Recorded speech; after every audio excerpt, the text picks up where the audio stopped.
الفیل نام پہلی ہی آیت کے لفظ اصحاب الفیل سے ماخوذ ہے۔ زمانہ نزول یہ سورہ بالاتفاق مکی ہے اور اس کے تاریخی پس منظر کو اگر نگاہ میں رکھ کر دیکھا جائے تو محسوس ہوتا ہے کہ اس کا نزول مکہ معظمہ کے بھی ابتدائی دور میں ہوا ہوگا۔ تاریخی پس منظر اس سے پہلے تفسیر سورہ بروج حاشیہ 4 میں ہم بیان کر چکے ہیں کہ نجران میں یمن کے یہودی فرمانروا ذو نواس نے پیروان مسیح علیہ السلام پر جو ظلم کیا تھا اس کا بدلہ لینے کے لیے حبش کی عیسائی سلطنت نے یمن پر حملہ کر کے ہمیری حکومت کا خاتمہ کر دیا تھا اور 525 عیسوی میں اس پورے علاقے پر حبشی حکومت قائم ہو گئی تھی۔ یہ ساری کارروائی دراصل قسطنطنیہ کی رومی سلطنت اور حبش کی حکومت کے باہمی تعاون سے ہوئی تھی، کیونکہ حبشیوں کے پاس اس زمانے میں کوئی قابل ذکر بحری بیڑا نہ تھا۔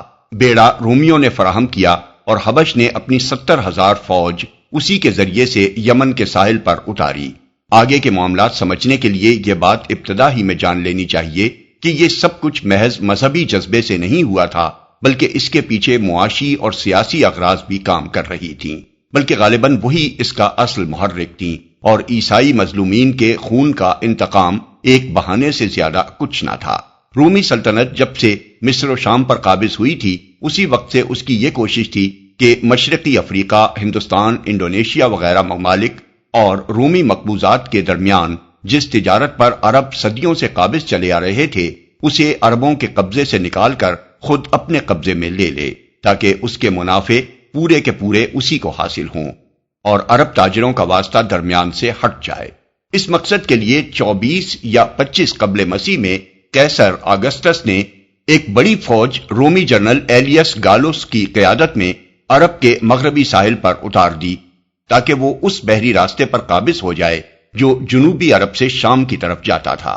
اس شاہراہ کا نقشہ ہم نے تفہیم القرآن جلد 2 میں صفحہ 122 پر درج کیا ہے، لیکن عرب کے شدید جغرافی حالات نے اس مہم کو ناکام کر دیا۔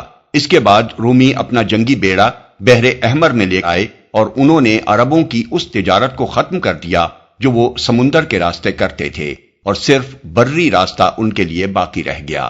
اسی بری راستے کو قبضے میں لینے کے لیے انہوں نے حبش کی عیسائی حکومت سے گٹھ جوڑ کیا اور بحری بیڑے سے اس کی مدد کر کے اس کو یمن پر قابض کرا دیا۔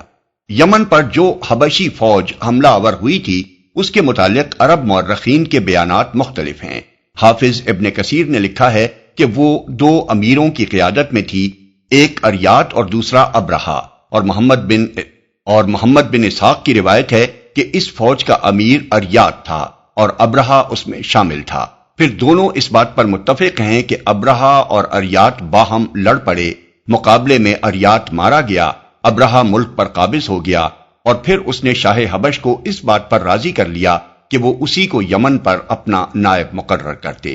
اس کے برعکس یونانی اور سریانی مورخین کا بیان ہے کہ فتح یمن کے بعد جب حبشیوں نے مزاحمت کرنے والے یمنی سرداروں کو ایک ایک کر کے قتل کرنا شروع کر دیا تو ان میں سے ایک سردار السمیف اشوا، جسے یونانی مورخین اسمفیس لکھتے ہیں، نے حبشیوں کی اطاعت قبول کر کے اور جزیہ ادا کرنے کا عہد کر کے شاہ حبش سے یمن کی گورنری کا پروانہ حاصل کر لیا، لیکن حبشی فوج نے اس کے خلاف بغاوت کر دی اور ابرہا کو اس کی جگہ گورنر بنا دیا۔ یہ شخص حبش کی بندرگاہ ادولیس کے ایک یونانی تاجر کا غلام تھا جو اپنی ہوشیاری سے یمن پر قبضہ کرنے والی حبشی فوج میں بڑا اثر و رسوخ حاصل کر گیا تھا۔ شاہ حبش نے اس کی سرکوبی کے لیے جو فوجیں بھیجیں وہ یا اس سے مل گئیں یا اس نے ان کو شکست دے دی۔ آخرکار شاہ حبش کے مرنے کے بعد اس کے جانشین نے اس کو یمن پر اپنا نائب السلطنت تسلیم کر لیا۔ یونانی مورخین اس کا نام ابرامس اور سریانی مورخین ابراہام لکھتے ہیں۔ ابرہا غالباً اسی کا حبشی تلفظ ہے کیونکہ عربی میں تو اس کا تلفظ ابراہیم ہے۔ یہ شخص رفتہ رفتہ یمن کا خود مختار بادشاہ بن گیا، مگر برائے نام اس نے شاہ حبش کی بالادستی تسلیم کر رکھی تھی اور اپنے آپ کو مفوض الملک یعنی نائب شاہ لکھتا تھا۔ اس نے جو اثر و رسوخ حاصل کر لیا تھا اس کا اندازہ اس امر سے کیا جا سکتا ہے کہ جب 543 عیسوی میں وہ سد مارب کی مرمت سے فارغ ہوا تو اس نے ایک عظیم الشان جشن منایا جس میں قیصر روم، شاہ ایران شاہ ہیرا، شاہ غسان کے سفرا شریک ہوئے۔ اس کا مفصل تذکرہ اس کتبے میں درج ہے جو ابرہہ نے سد مارب پر لگایا تھا۔ یہ کتبہ آج بھی موجود ہے اور گلیزر نے اس کو نقل کیا ہے۔ مزید تفصیلات کے لیے ملاحظہ ہو تفہیم القرآن جلد 4 تفسیر سورہ سبا حاشیہ 37۔ یمن میں پوری طرح اپنا اقتدار مضبوط کر لینے کے بعد ابرہہ نے اس مقصد کے لیے کام شروع کر دیا جو اس مہم کی ابتدا سے رومی سلطنت اور اس کے حلیف حبشی عیسائیوں کے پیش نظر تھا، یعنی ایک طرف عرب میں عیسائیت پھیلانا اور دوسری طرف اس تجارت پر قبضہ کرنا جو بلاد مشرق اور رومی مقبوضات کے درمیان عربوں کے ذریعے سے ہوتی تھی۔ یہ ضرورت اس بنا پر اور بڑھ گئی تھی کہ ایران کی ساسانی سلطنت کے ساتھ روم کی کشمکش اقتدار نے بلاد مشرق سے رومی تجارت کے دوسرے تمام راستے بند کر دیے تھے۔ ابرہہ نے اس مقصد کے لیے یمن کے دارالسلطنت صنعا میں ایک عظیم الشان کلیسا تعمیر کرایا جس کا ذکر عرب مورخین نے القلیس یا القلیس یا القلیس کے نام سے کیا ہے۔ یہ یونانی لفظ ایکلیسیا کا معرب ہے اور اردو کا لفظ کلیسا بھی اسی یونانی لفظ سے ماخوذ ہے۔ محمد بن اسحاق کی روایت ہے کہ اس کام کی تکمیل کے بعد اس نے شاہ حبش کو لکھا کہ میں عربوں کا حج کعبہ سے اس کلیسا کی طرف موڑے بغیر نہ رہوں گا۔ یمن پر سیاسی اقتدار حاصل کرنے کے بعد عیسائیوں کی مسلسل یہ کوشش رہی کہ کعبہ کے مقابلے میں ایک دوسرا کعبہ بنائیں اور عرب میں اس کی مرکزیت قائم کر دیں۔ چنانچہ انہوں نے نجران میں بھی ایک کعبہ بنایا تھا جس کا ذکر ہم تفسیر سورہ بروج حاشیہ 4 میں کر چکے ہیں۔ ابن کثیر نے لکھا ہے کہ اس نے یمن میں علی اعلان اپنے اس ارادے کا اظہار کیا اور اس کی منادی کرا دی۔ اس کی اس حرکت کا مقصد ہمارے نزدیک یہ تھا کہ عربوں کو غصہ دلائے تاکہ وہ کوئی ایسی کارروائی کریں جس سے اس کو مکہ پر حملہ کرنے اور کعبے کو منہدم کرنے کا بہانہ مل جائے۔ محمد بن اسحاق کا بیان ہے کہ اس کے اس اعلان پر غضبناک ہو کر ایک عرب نے کسی نہ کسی طرح کلیسا میں گھس کر رفع حاجت کر ڈالی۔ ابن کثیر کہتے ہیں کہ یہ فعل ایک قریشی نے کیا تھا اور مقاتل بن سلیمان کی روایت ہے کہ قریش کے بعض نوجوانوں نے جا کر اس کلیسا میں آگ لگا دی تھی۔ ان میں سے کوئی واقعہ بھی اگر پیش آیا ہو تو کوئی قابل تعجب امر نہیں ہے کیونکہ ابرہہ کا یہ اعلان یقیناً سخت اشتعال انگیز تھا اور قدیم جاہلیت کے دور میں اس پر کسی عرب یا قریشی یا چند قریشی نوجوانوں کا مشتعل ہو کر کلیسا کو گندا کر دینا یا اس میں آگ لگا دینا کوئی ناقابل فہم بات نہیں ہے۔ لیکن یہ بھی کچھ بعید نہیں کہ ابرہہ نے خود اپنے کسی آدمی سے خفیہ طور پر ایسی کوئی حرکت کرائی ہو تاکہ اسے مکہ پر چڑھائی کرنے کا بہانہ مل جائے اور اس طرح وہ قریش کو تباہ اور تمام اہل عرب کو مرعوب کر کے اپنے دونوں مقصد حاصل کر لے۔ بہرحال دونوں صورتوں میں سے جو صورت بھی ہو، جب ابرہہ کے پاس یہ رپورٹ پہنچی کہ کعبے کے معتقدین نے اس کے کلیسا کی یہ توہین کی ہے تو اس نے قسم کھائی کہ میں اس وقت تک چین نہ لوں گا جب تک کعبے کو ڈھا نہ دوں۔ اس کے بعد 570 عیسوی یا 571 عیسوی میں 60,000 فوج اور 13 ہاتھی اور باروایت بعض 9 ہاتھی لے کر مکہ کی طرف روانہ ہوا۔ راستے میں پہلے یمن کے ایک سردار ذو نفر نے عربوں کا ایک لشکر جمع کر کے اس کی مزاحمت کی مگر وہ شکست کھا کر گرفتار ہوا۔ پھر خصم کے علاقے میں ایک عرب سردار نفیل بن حبیب خصمی اپنے قبیلے کو لے کر مقابلے پر آیا مگر وہ بھی شکست کھا کر گرفتار ہوا اور اس نے اپنی جان بچانے کے لیے بدرقے کی خدمت انجام دینا قبول کر لیا۔ طائف کے قریب پہنچا تو بنی ثقیف نے محسوس کیا کہ اتنی بڑی طاقت کا وہ مقابلہ نہ کر سکیں گے اور ان کو خطرہ لاحق ہوا کہ کہیں وہ ان کے معبود لات کا مندر بھی تباہ نہ کر دے۔ چنانچہ ان کا سردار مسعود ایک وفد لے کر ابرہہ سے ملا اور اس نے کہا کہ ہمارا بتکدہ وہ معبد نہیں ہے جسے آپ ڈھانے آئے ہیں، وہ تو مکہ میں ہے، اس لیے آپ ہمارے معبد کو چھوڑ دیں، ہم مکہ کا راستہ بتانے کے لیے آپ کو بدرقہ فراہم کیے دیتے ہیں۔ ابرہہ نے یہ بات قبول کر لی اور بنی ثقیف نے ابو رغال نامی ایک آدمی کو اس کے ساتھ کر دیا۔ جب مکہ 3 کوس رہ گیا تو المغمس یا المغمس نامی مقام پر پہنچ کر ابو رغال مر گیا اور عرب مدتوں تک اس کی قبر پر سنگ باری کرتے رہے۔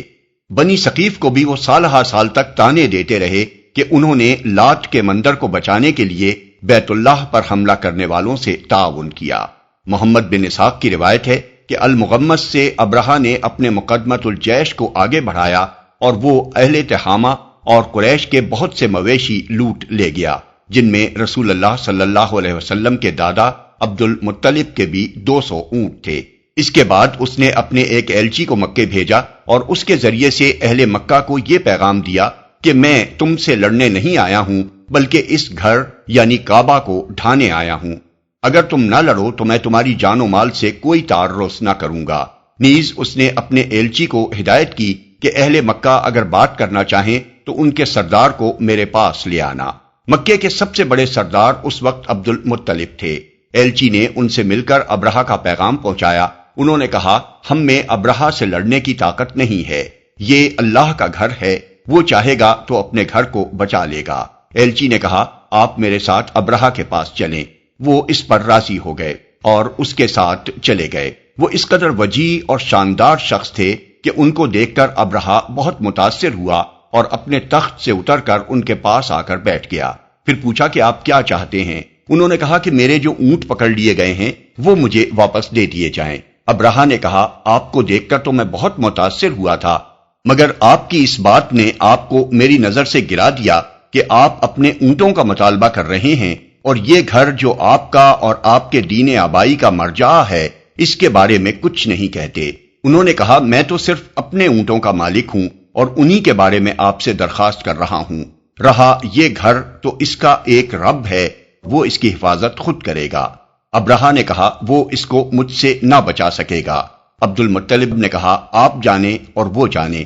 یہ کہہ کر وہ ابرہہ کے پاس سے اٹھ آئے اور اس نے ان کے اونٹ واپس کر دیے۔ ابن عباس رضی اللہ عنہ کی روایت اس سے مختلف ہے، اس میں اونٹوں کے مطالبے کا کوئی ذکر نہیں ہے۔ عبد بن حمید، ابن منذر، ابن مردوے، حاکم، ابو نعیم اور بہقی نے ان سے جو روایات نقل کی ہیں ان میں وہ بیان کرتے ہیں کہ جب ابرہہ الصفاہ کے مقام پر پہنچا جو عرفات اور طائف کے پہاڑوں کے درمیان حدود حرم کے قریب واقع ہے، تو عبد المطلب خود اس کے پاس گئے اور اس سے کہا کہ آپ کو یہاں آنے کی کیا ضرورت تھی؟ اگر آپ کو کوئی چیز مطلوب تھی تو ہمیں کہلا بھیجتے، ہم خود لے کر آپ کے پاس حاضر ہو جاتے۔ اس نے کہا، میں نے سنا ہے کہ یہ گھر امن کا گھر ہے، میں اس کا امن ختم کرنے آیا ہوں۔ عبد المطلب نے کہا، یہ اللہ کا گھر ہے، آج تک اس نے کسی کو اس پر مسلط ہونے نہیں دیا ہے۔ ابرہہ نے جواب دیا، ہم اسے منہدم کیے بغیر نہ پلٹیں گے۔ عبد المطلب نے کہا، آپ جو کچھ چاہیں ہم سے لے لیں اور واپس چلے جائیں، مگر ابرہہ نے انکار کر دیا اور عبد المطلب کو پیچھے چھوڑ کر اپنے لشکر کو آگے بڑھنے کا حکم دیا۔ دونوں روایتوں کے اس اختلاف کو اگر ہم اپنی جگہ رہنے دیں اور کسی کو کسی پر ترجیح نہ دیں تو ان میں سے جو صورت بھی پیش آئی ہو، بہرحال یہ امر بالکل واضح ہے کہ مکہ اور اس کے آس پاس کے قبائل اتنی بڑی فوج سے لڑ کر کعبے کو بچانے کی طاقت نہ رکھتے تھے۔ اس لیے یہ بالکل قابل فہم بات ہے کہ قریش نے اس کی مزاحمت کی کوئی کوشش نہ کی۔ قریش کے لوگ تو جنگ احزاب کے موقع پر مشرک اور یہودی قبائل کو ساتھ ملا کر زیادہ سے زیادہ 10-12 ہزار کی جمعیت فراہم کر سکے تھے، وہ 60,000 فوج کا مقابلہ کیسے کر سکتے تھے؟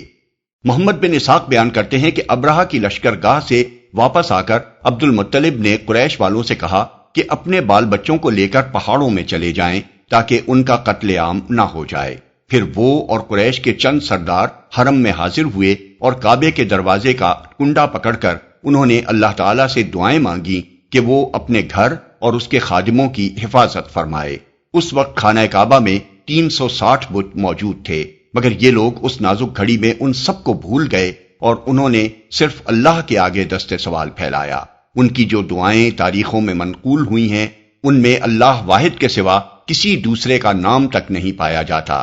ابن حشام نے سیرت میں عبد المطلب کے جو اشعار نقل کیے ہیں وہ یہ ہیں، خدایا بندہ اپنے گھر کی حفاظت کرتا ہے، تو بھی اپنے گھر کی حفاظت فرما۔ کل ان کی صلیب اور ان کی تدبیر تیری تدبیر کے مقابلے میں غالب نہ آنے پائے۔ اگر تو ان کو اور ہمارے قبلے کو اپنے حال پر چھوڑ دینا چاہتا ہے تو جو تو چاہے کر۔ سہیلی نے روض الانف میں اس سلسلے کا یہ شعر بھی نقل کیا ہے، صلیب کی آل اور اس کے پرستاروں کے مقابلے میں آج اپنی آل کی مدد فرما۔ ابن جریر نے عبد المطلب کے یہ اشعار بھی نقل کیے ہیں جو اس موقع پر دعا مانگتے ہوئے انہوں نے پڑھے تھے، اے میرے رب، تیرے سوا میں ان کے مقابلے میں کسی سے امید نہیں رکھتا، اے میرے رب ان سے اپنے حرم کی حفاظت کر، اس گھر کا دشمن تیرا دشمن ہے، اپنی بستی کو تباہ کرنے سے ان کو روک۔ یہ دعائیں مانگ کر عبد المطلب اور ان کے ساتھی بھی پہاڑوں میں چلے گئے، اور دوسرے روز ابرہہ مکے میں داخل ہونے کے لیے آگے بڑھا، مگر اس کا خاص ساتھی محمود جو آگے آگے تھا یکا یک بیٹھ گیا۔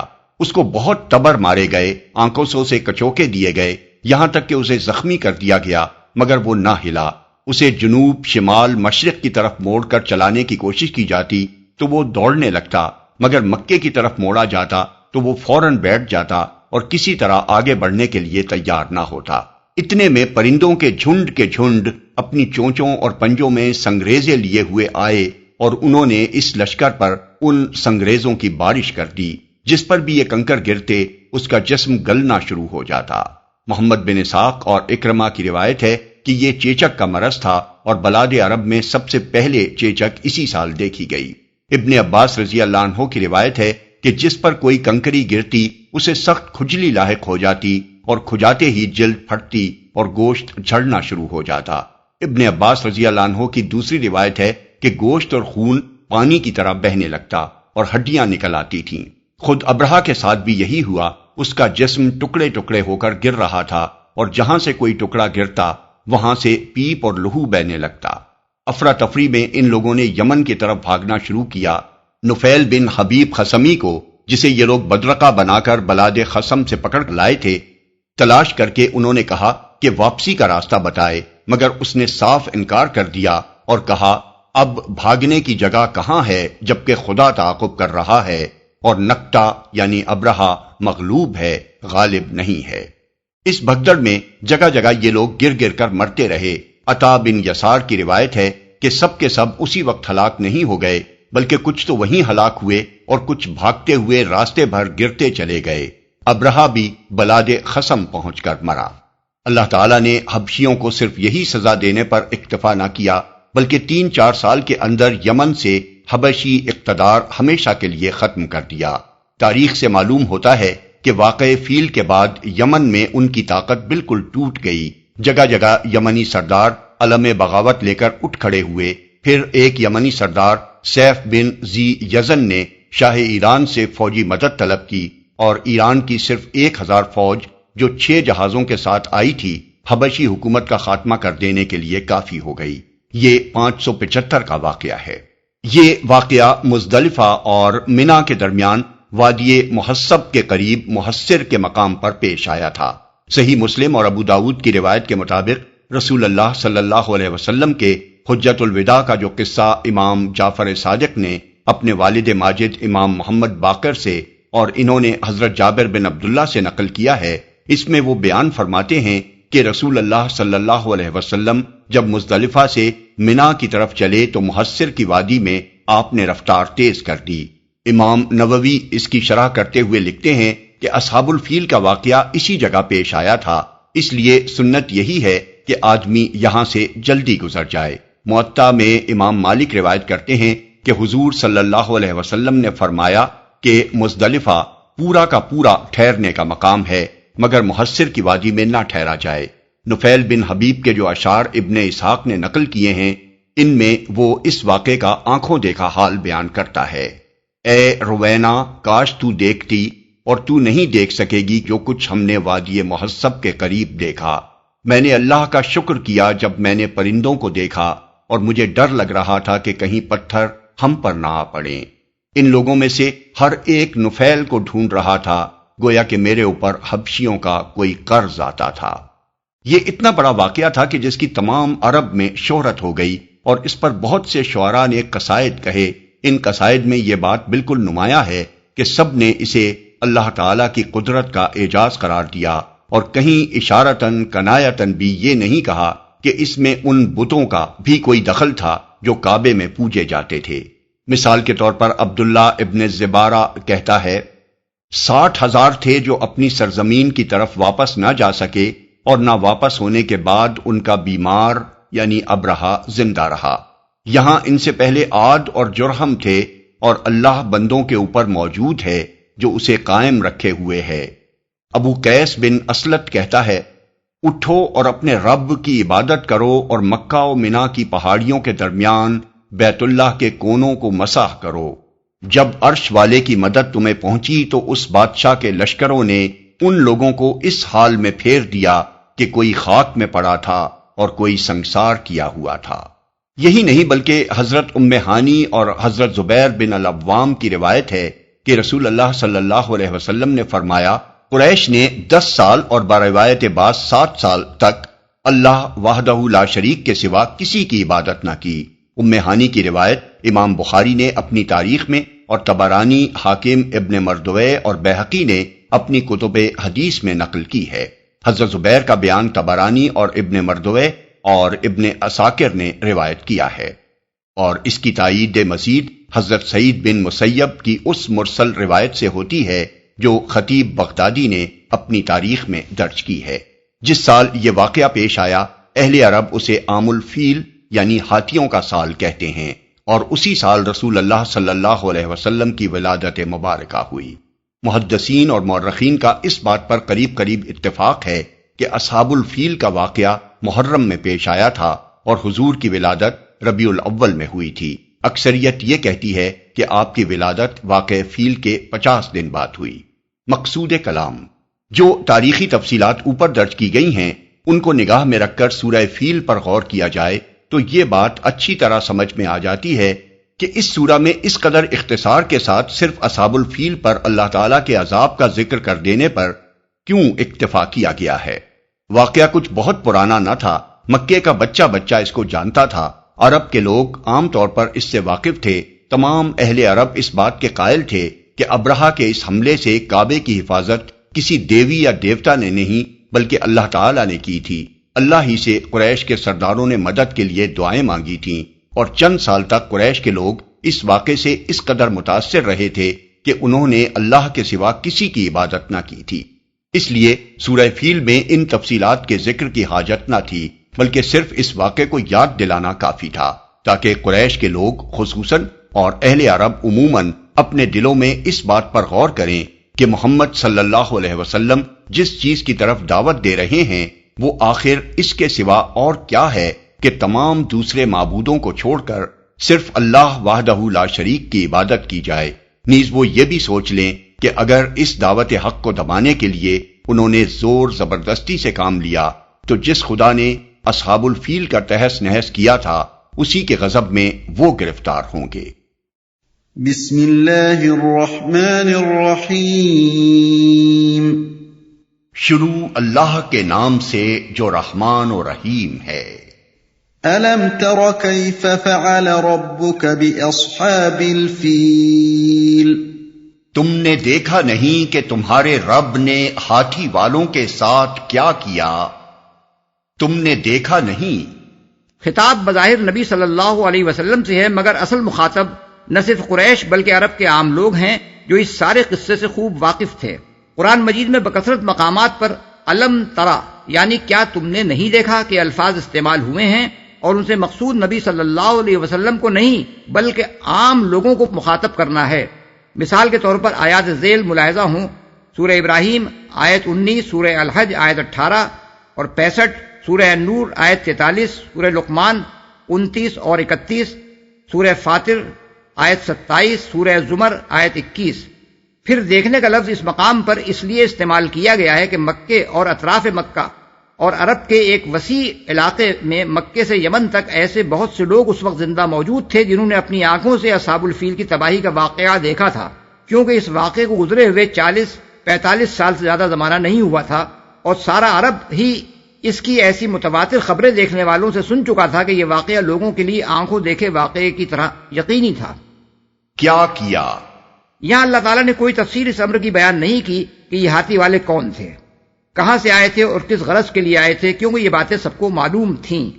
الم یجعل کیدہم فی تضلیل وارسل علیہم طیرا ابابیل ترمیہم بحجارۃ من سجیل فجعلہم کعصف مأکول۔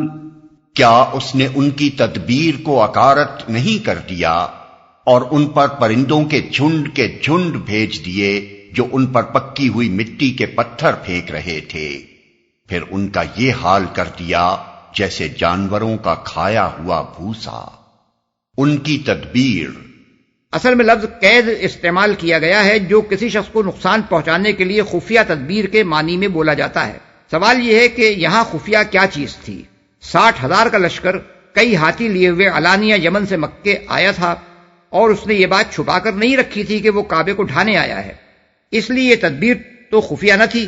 البتہ جو بات خفیہ تھی وہ حبشیوں کی یہ غرض تھی کہ وہ کعبے کو ڈھا کر قریش کو کچل کر اور تمام اہل عرب کو مروب کر کے تجارت کا وہ راستہ عربوں سے چھین لینا چاہتے تھے جو جنوب عرب سے شام و مصر کی طرف جاتا تھا۔ اس غرض کو انہوں نے چھپا رکھا تھا اور ظاہر یہ کیا تھا کہ ان کے کلیسا کی جو بے حرمتی عربوں نے کی ہے اس کا بدلہ وہ ان کا معبد ڈھا کر لینا چاہتے ہیں۔ اکارت نہیں کر دیا، اصل الفاظ ہیں فی تضلیل، یعنی ان کی تدبیر کو اس نے گمراہی میں ڈال دیا، لیکن محاورے میں کسی تدبیر کو گمراہ کرنے کا مطلب اسے ضائع کر دینا اور اسے اپنا مقصد حاصل کرنے میں ناکام کر دینا ہے۔ جیسے ہم اردو زبان میں کہتے ہیں کہ فلاں شخص کا کوئی داؤں نہ چل سکا یا اس کا کوئی تیر نشانے پر نہ بیٹھا۔ قرآن مجید میں ایک جگہ فرمایا گیا ہے وما قید الکافرین الا فی ضلال، یعنی مگر کافروں کی چال اکارت ہی گئی، سورہ المومن آیت نمبر 25۔ اور دوسری جگہ ارشاد ہوا وَأَنَّ اللَّهَ لَا يَهْدِي قَيْدَ الْخَائِنِينَ، یعنی اور یہ کہ اللہ خائنوں کی چال کو کامیابی کی راہ پر نہیں لگاتا، سورہ یوسف آیت نمبر 52۔ اہل عرب امراء القیس کو الملک الذلیل یعنی ضائع کرنے والا بادشاہ کہتے تھے، کیونکہ اس نے اپنے باپ سے پائی ہوئی بادشاہی کو کھو دیا تھا۔ جھنڈ کے جھنڈ بھیج دیے، اصل میں طیرن ابابیل کے الفاظ استعمال ہوئے ہیں۔ اردو زبان میں چونکہ ابابیل ایک خاص قسم کے پرندے کو کہتے ہیں، اس لیے ہمارے ہاں لوگ عام طور پر یہ سمجھتے ہیں کہ ابرہہ کی فوج پر ابابیلیں بھیجی گئی تھیں، لیکن عربی زبان میں ابابیل کے معنی ہیں بہت سے متفرق گروہ جو پے در پے مختلف سمتوں سے آئیں، خواہ وہ آدمیوں کے ہوں یا جانوروں کے۔ اکرمہ اور قتادہ کہتے ہیں کہ یہ جھنڈ کے جھنڈ پرندے بحر احمر کی طرف سے آئے تھے۔ سعید بن جبیر اور اکرمہ کہتے ہیں کہ اس طرح کے پرندے نہ پہلے کبھی دیکھے گئے تھے نہ بعد میں دیکھے گئے، یہ نہ نجد کے پرندے تھے نہ حجاز کے، اور نہ تہامہ یعنی حجاز اور بحر احمر کے درمیانی ساحلی علاقے کے۔ ابن عباس رضی اللہ عنہ کہتے ہیں کہ ان کی چونچیں پرندوں جیسی تھیں اور پنجے کتے جیسے۔ اکرمہ کا بیان ہے کہ ان کے سر شکاری پرندوں کے سروں جیسے تھے، اور تقریباً سب راویوں کا متفقہ بیان ہے کہ ہر پرندے کی چونچ میں ایک ایک کنکر تھا اور پنجوں میں دو دو کنکر۔